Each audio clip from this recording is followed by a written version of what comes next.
Hi everybody, Karen Alari here. So the weather's getting nicer outside, which means plein air painting season is upon us, or soon to start anyway. I'm here in Portland, Oregon, and we're still having a lot of rainy days, but I was able to get out for the first time yesterday, and it just got me to thinking about plein air painting in general, and you guys, and how I wanted to encourage you to give it a try, and maybe you have a little bit of reservation about it, or worried, causing a little bit of anxiety for you. So I wanted to kind of put that anxiety to rest and to introduce you to some different ways to approach plein air painting, and to think about, other than just feeling like you have to go out on location and within an hour create a masterpiece. So you don't have to do that. Let me put you to ease at that right away. So instead, let's think about some other things that traditionally plein air painting has been, and now it's become very popular again, and a lot of people are doing it. Well, there's different ways to look at it. So the first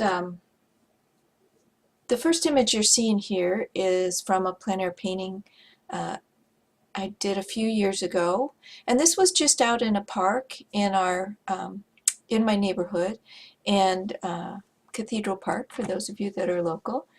And what I wanted to show you in this one is when you get out on location, most of the time I'll just do I'll look for a very simple landscape to create, hopefully with some shadow and light. I always like to paint with that, though you can get beautiful paintings on overcast days too. So you can approach plein air painting in a couple of ways. In this one, I approached it in a very straightforward manner, in basically trying to recreate just what I saw out there in the image.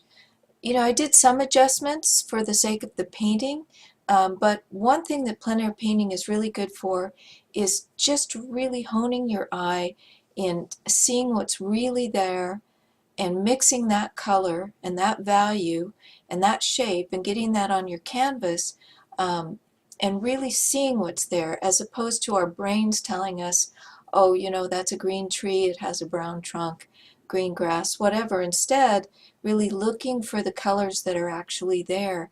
And when you're outdoors in nature, the colors are so much more rich than you're going to get in a photograph, because the photograph is going to limit both value and color, and so you get kind of a skewed version of what's really out there in nature. So there's nothing that compares to just getting out there on location and painting what you see, and really have that be your focus, not even worried so much about getting a complete painting or something that you can, finish there on scene, but really focusing on painting what you see and honing that technique and that skill, and which is super important to do.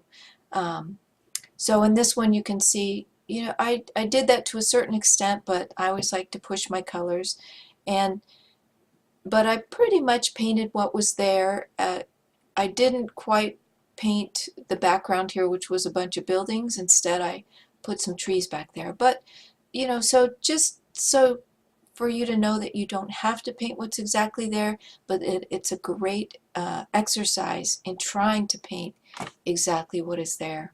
So I'm going to move to another image here. Here's another plein air painting experience that I had. And so what you can see here, and what I wanted to mention here, is you don't always have to paint exactly what you see. You can rearrange the elements so that they make a good painting. For in this example, there was this browner area, kind of, a slough type of area, that I thought was really interesting and gave a nice contrast to all the greens in this scene. But I wanted it to create more of a lead-in to the painting, as opposed to being just sort of going horizontal across the field like that.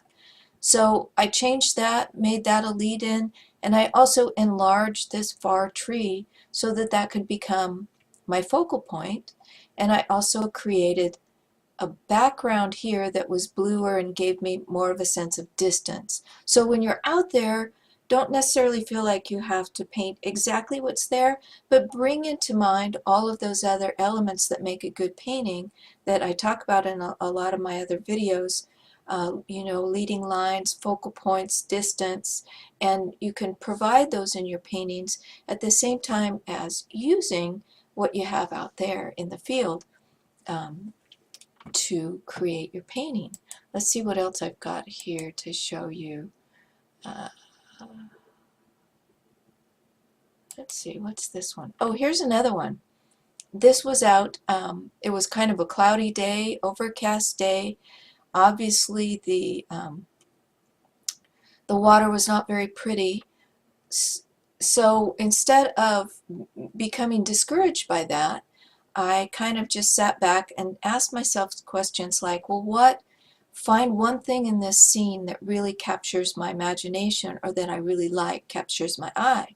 So that one thing that I found was this little group here of, let's see if I can focus in on it a little more, of flowers that were growing next to the water, and occasionally the light was hitting them. As the sun would peek out behind the clouds, the light would hit them. And so I focused on that as something that I wanted to bring out as my focal point in the picture. And then I came back from there and found elements in the image that would enhance that. Don't be afraid to move things around. If you see something, if I was sitting here and behind me I saw a certain kind of a tree or a certain kind of a element behind me, don't feel like you can't just bring that into the scene. After all, you're the artist and you're painting an experience. You're painting what you felt as you were out there and what that scene inspired your imagination to. So I've used, in this scene, there were a lot of these trees coming up that would get caught by light at different times. So I used those trees as leading lines, as nice horizontals, bringing your eye into the focal point like that. I used light against dark, dark against light as another element of creating interest. And then I used this little open space in the sky that was sort of there, but you know, like I said, overcast day, it wasn't all that pretty, and all the greens were just kind of the same throughout the image. So I used that little open bit of sky to balance my focal point here, give a sort of secondary focal point, balance it out, and then create some distance by making these trees a little bluer as they went back and a little more muted as they lighter and bluer as they went back to create some distance. So, and of course the last thing I did was to create stronger reflections into the water. You see a little bit of it here where the water is still along the edge, but then it gets real murky and brown in here. And instead of doing that, I created these reflections. So, just another example of taking what's there, but kind of going beyond it. But just as easily you could just take what is there and just paint what is there. And that's a whole school of thought in plein air painting, is to just be very, very accurate to what you're seeing and not editorialize at all. But you don't have to do that. So you have these options, and it's not, you know, there's no rules in art. After all, we're making art. So that's the fun part. So here's another thing that I think people sometimes worry about, oh, you know, getting a finished painting. And the event that I went to yesterday was in a park, but we had hired a model to come and sit for us. And so she was sitting in the park, and we were using that background, and that gave us some really natural light, especially when you're using the figure, gave us some nice natural light to work from.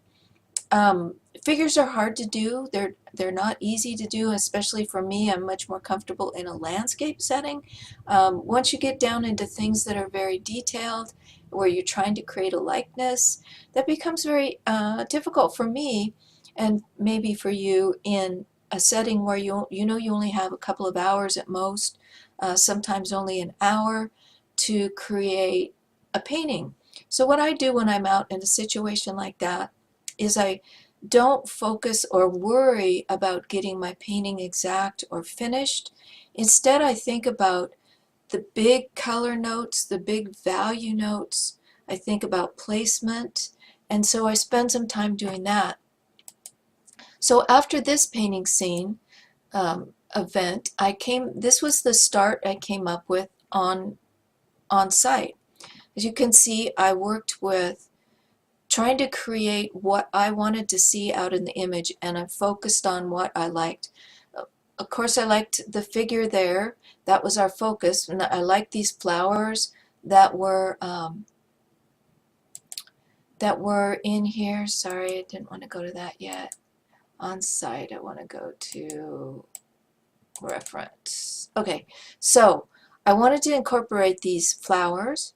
Something that struck me about the image was, you see how she's sort of darker in value, she's sort of in shadow, and that's playing against a very light background with all these spring greens and the spring flowers. So I wanted to bring in those elements. I knew I wanted to use the flowers to kind of counteract the beauty of her beauty with the beauty of the flowers. I wanted to use that bright spring black background, and I wanted to find a way to tone down some of the other elements and bring some of the elements up. So that's where I came with this start. And as you can see, I've got a lot of issues here with my drawing. It's not in proportion. Her head is too large, her body is too short, her hands are just not even there. I decided I wanted to try using just a red cloth over the whole table as opposed to this brownish cloth that was coming down here.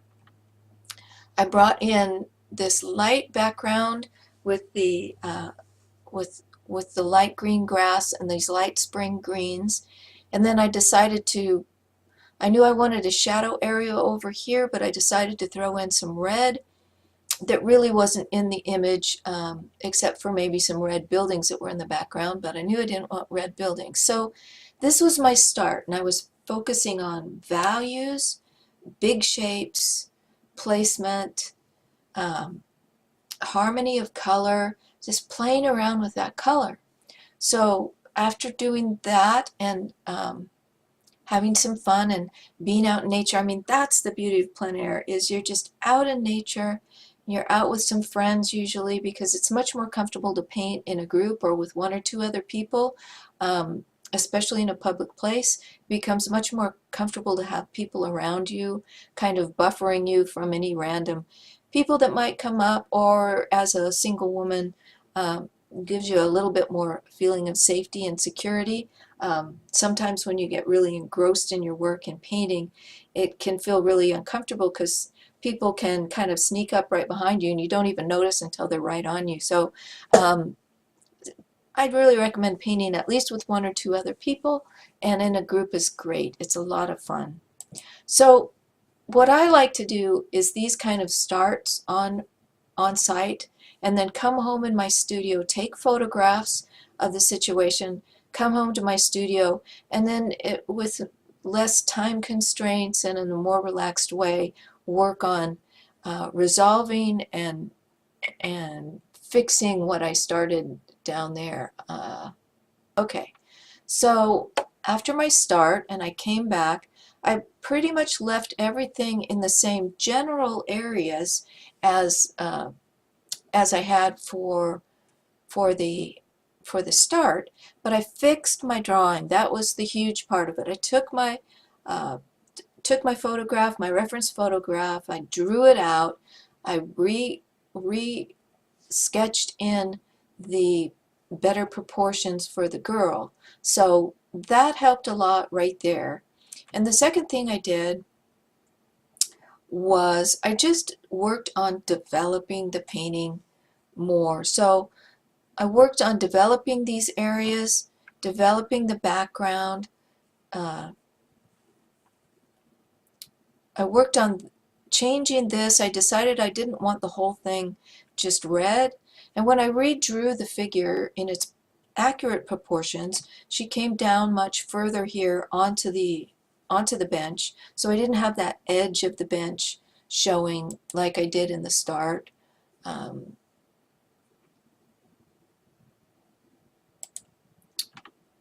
In the start, I had this edge of this bench showing here, so I had her proportions all wrong. And then as I brought her down, I just decided I didn't like that all red like that. As you can see, the rest of it is just really developing it more to the level um, of finish that I like. You know, and a lot of people like to leave the very unfinished plein air look to a painting, and that's great. That's awesome. There's no rules in art. I just enjoy kind of developing things a little bit further. So I took those big shapes that I'd started with, you know, focusing on the values, dark areas, shadow and light, shadow here, and then developing those further, meaning taking the large shapes and breaking them down into smaller shapes, refining a little bit the colors and the values to give myself more interest. Brush strokes, basically going around the entire canvas, of course, refining the figure a little bit more, refining her face, adding more detail to the hair, more lights and darks. As you notice, the dress in the reference photo is a black and white pattern, which I didn't want to do, but I did want to use the hat, but I lightened it up. So all these things that now you're just looking at it as a painting, not necessarily as trying to exactly copy the scene. Now that you've got the basics in there, and your overall composition and what you wanted to do, then you can develop those elements further. Another thing I like to do at this point is, this was a little 9 by 12 canvas, and another thing I'll do with my plein air paintings is then to look at them and think about developing those into a larger painting. And to do that, I might do some different crops. So for example, as I looked at that painting, I thought, well, I'm not sure I liked, there was a little too much in front of her here. There was a little too much going on in this area down here. This area down here. You notice I just kind of tried to get that whole area to disappear a little bit so it wouldn't draw attention by getting everything in the same pretty similar value area. But really, a lot of this over here a lot of this down here is not really necessary to my story. So, you know, you can play with some different crops, bring them into your photo program and just play with some different crops. This first one was a square crop, and I kind of like it, but I also kind of feel like it centers her too much and makes her feel a little crowded in that. So I also tried here's another 9 by 12 crop that's just closer in. So I cropped out a lot of this area down here that wasn't really needed. Let me make sure I have this all the way on the screen. There we go. That wasn't really needed. And it's good, but again, she's very centered here, which, you know, so, you know, just playing around with these ideas. Here's another one, a 16 by 20 option. I really kind of like this one a lot. It cuts off a little bit of the edge so that the flowers aren't right on the edge.